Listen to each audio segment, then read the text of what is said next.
আরে সুস্মিতা, দইটা এখনো বাইরে পড়ে আছে, দইটা ফ্রিজে রাখোনি?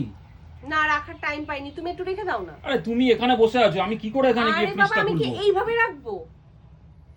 রাখো না। কিছু বলার নেই, আচ্ছা ঠিক আছে রাখছি। আর আরেকটা কথা, হুম তুমি গতকাল হুম। একেবারে লাল টুকটুক শাড়ি পরে কি বলে আজকেও লাল টুকটুকি পরেছি। নতুন বউটি সেজে বসেছিলে, হুম।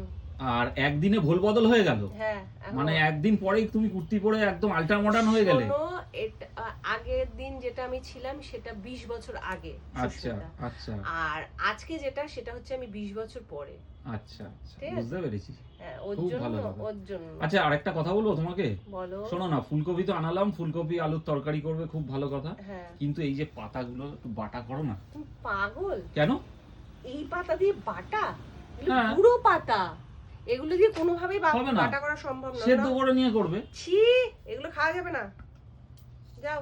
আরে আমি যখন দেখলাম ভাবলাম যে বাহ, পাতাগুলো খুব সুন্দর আছে, টাটকা আছে, হুম। পাতা বাটা আজকে খাবো। না, হবে না, হবে না। আচ্ছা, তুমি আর কথা বলো না, তুমি দইটা ফ্রিজে রেখে তুমি যাও, তোমার কাজে যাও, আমাকে কাজ করতে দাও। বক বক করালে কাজে দেরি হয়ে যায়, বোঝো না কেন? যাও। ঠিক আছে চলো, কি করা যাবে।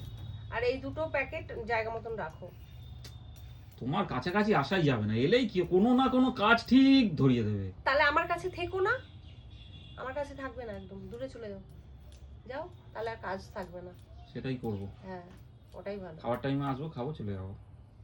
যাও। Okay okay. Okay guys, tata.